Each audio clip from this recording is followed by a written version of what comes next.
అందరికీ నమస్తే.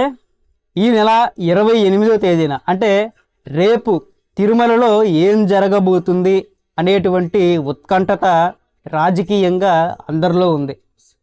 దేనికి అంటే రేపు 28వ తేదీన జగన్మోహన్ రెడ్డి తిరుమల దర్శనానికి వెళ్ళబోతున్నారు.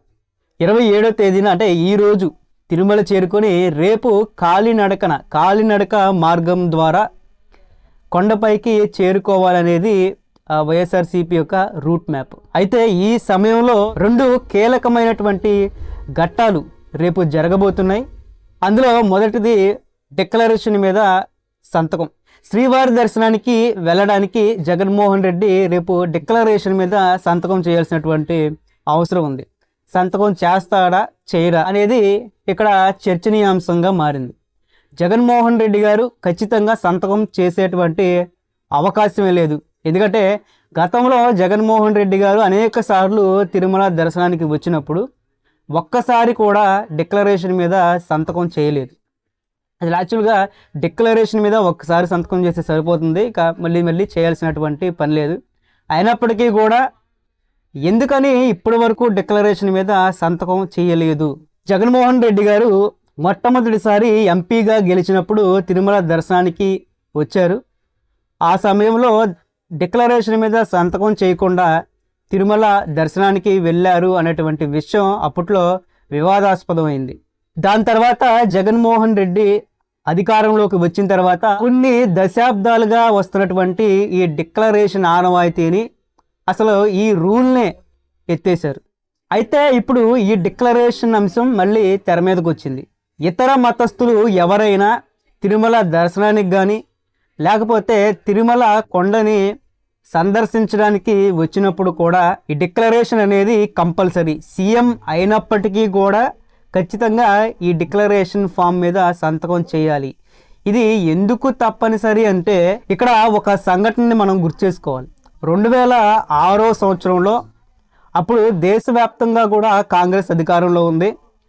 ఆంధ్రప్రదేశ్లో కూడా కాంగ్రెస్ పార్టీనే అధికారంలో ఉంది. అప్పుడు ముఖ్యమంత్రి వైఎస్ రాజశేఖర రెడ్డి గారు. అప్పుడు సోనియా గాంధీ తిరుమల దర్శనానికి వచ్చారు. అప్పుడు సోనియా గాంధీ డిక్లరేషన్ మీద సైన్ చేయకుండా తిరుమల దర్శనానికి ఎలా వెళ్ళారు అని విపక్షాలు ప్రతిపక్షాలే కాకుండా దేశవ్యాప్తంగా ఉన్నటువంటి హిందూ సమాజం అందరూ కూడా మండిపడ్డారు. దాని తర్వాత సోనియా గాంధీ సైన్ చేశారు. అది వేరే విషయం. అంటే ఇక్కడ దేశం మొత్తం తన గ్రిప్పులో తెచ్చుకున్నటువంటి సోనియా గాంధీని సైన్ చేశారంటే ఆ డిక్లరేషన్ అనేది ఎంత తప్పనిసరో మనం అర్థం చేసుకోవాలి. అయితే జగన్మోహన్ రెడ్డి క్రిస్టియన్ కాబట్టి తిరుమల దర్శనానికి వెళితే ఖచ్చితంగా డిక్లరేషన్ ఫామ్ మీద సైన్ చేయాలి. నేను చెయ్యను అంటే దర్శనానికి వెళ్లకుండా ఆపేస్తారు. సో డిక్లరేషన్ అంటే ఏమి లేదండి.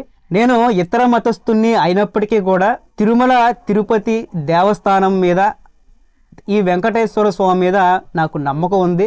భక్తి శ్రద్ధలతో వెళ్ళి దర్శించుకోవటం, ఇక్కడ సాంప్రదాయాల్ని నేను నమ్ముతున్నాను, నాలో ఎలాంటి కల్మషం లేదని చెప్పి తనకు తానుగా స్వయంగా చెప్పుకొని అక్కడ సంతకం చేయడమే డిక్లరేషన్ అంటే. అంతే డిక్లరేషన్ అంటే. సో జగన్మోహన్ రెడ్డి గారు సంతకం పెట్టేస్తే పోయిద్ది కదా, ఎందుకు ఇంత నిట్టూర్పులు? సంతకం పెట్టినంత మాత్రాన ఆయనకి ఏమైనా నష్టం వచ్చేసిద్దా? లేకపోతే ఇప్పటి వరకు సంపాదించుకున్న ఆస్తి అంతా ఏమన్నా పోద్దా? ఆ సంతకం ద్వారా ఏమన్నా రాపిచ్చేసుకుంటారా? సో తగ్గాను అనుకోవచ్చు. దేవుడు ముందు తగ్గితే నష్టం ఏంటి? సో దేవుడు ముందు అవమానంగా భావించడం ఏంటి? ఆయన్ని నమ్మి మనం చేసుకున్నటువంటి పాపాలు కానివ్వండి, తప్పులు కానివ్వండి, ఆయన ముందు ఒప్పుకొని క్షమించమని అడగడానికి వెళ్తున్నప్పుడు ఇంకా అవమానం ఏముంది? దేవుడి దర్శనానికి అందుకే కదా వెళ్ళలేదు అందరూ. సో తగ్గుంటే నష్టం ఏంటి దేవుడి దగ్గర? ఇదొకటి. అయితే ఇంకోటి, రేపు జగన్మోహన్ రెడ్డి గారు తిరుమల దర్శనం వెళ్తున్నటువంటి నేపథ్యంలో అక్కడ ఉద్రిక్త వాతావరణం సృష్టించడానికి కొన్ని శక్తులు పూనుకున్నట్టుగా మనకి సమాచారం ఉంది.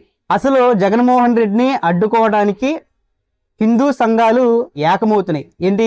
జగన్మోహన్ రెడ్డి కొండపైకి వెళ్లకుండానే కిందనే అడ్డుకునేలాగా హిందూ సంఘాలు ఏకమై వస్తున్నటువంటి క్రమంలో వారిని ప్రతిఘటించడానికి వైసీపీ శ్రేణులు కొన్ని శక్తులు వారి మీద దాడి చేయటమే కాకుండా అక్కడ ఒక ఉద్రిక్త వాతావరణాన్ని సృష్టించేందుకు సిద్ధమవుతున్నాయి.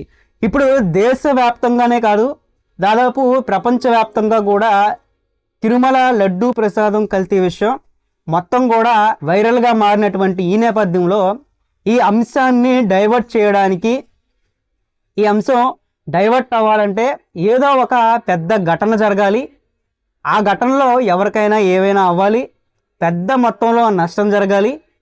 ఈ నష్టాన్ని కూటమి ప్రభుత్వంపై, చంద్రబాబు నాయుడు గారి పైన, ఇటు పవన్ కళ్యాణ్ పైన నెట్టేసి దీన్ని ఒక పెద్ద టాపిక్ లాగా చేస్తే ఇప్పుడున్నటువంటి ఈ లడ్డూ విషయం డైవర్ట్ అయిపోతుంది అనేటువంటి ఒక ఉద్దేశంతో రేపు ఉద్రిక్త వాతావరణం సృష్టించేందుకు కొన్ని శక్తులు సిద్ధమవుతున్నాయి. పోలీస్ యాక్ట్ 30 ఉన్నా కూడా రేపు తిరుమలలో కొన్ని ఘటనలు జరిగేటువంటి అవకాశం ఉంది. ఒక్క తిరుమలలోనే కాదు, దాదాపుగా రాష్ట్రంలో కొన్ని చోట్ల కూడా ఉద్రిక్త వాతావరణాలే కానివ్వండి, మతాల మధ్యలో చిచ్చు పెట్టి కావాలనే రెచ్చగొట్టి గొడవలకి దారి తీసే విధంగా కొన్ని శక్తులు పూనుకున్నట్టుగా వార్తలు వస్తున్నాయి. దీన్ని పోలీస్ డిపార్ట్మెంటు సీరియస్గా తీసుకొని ఎక్కడైతే సెన్సిటివ్ ఏరియాస్ ఉన్నాయో అక్కడ పోలీసులు మోహరించడమో 144 సెక్షన్ పెట్టడమో లాంటివి చేస్తే తప్ప, సో ఇప్పటికే తిరుమలలో పోలీస్ యాక్ట్ 30 అమల్లో ఉంది. అయినా సరే కొన్ని శక్తులు చాటుమాటున ఈ ఘటనలకి పాల్పడేటువంటి అవకాశం ఉంది. కాబట్టి పోలీస్ డిపార్ట్మెంట్ కానీ ఇప్పుడున్నటువంటి ప్రభుత్వం దీన్ని సీరియస్గా తీసుకొని ఇంటెలిజెన్స్ని ఉపయోగించి ఈ ఘటనలో జరగకుండా, ఇలాంటి ఘటనల్లో సామాన్యులు బాధపడకుండా లేకపోతే వారికి నష్టం జరగకుండా చూడాల్సినటువంటి అవసరం ఉంది.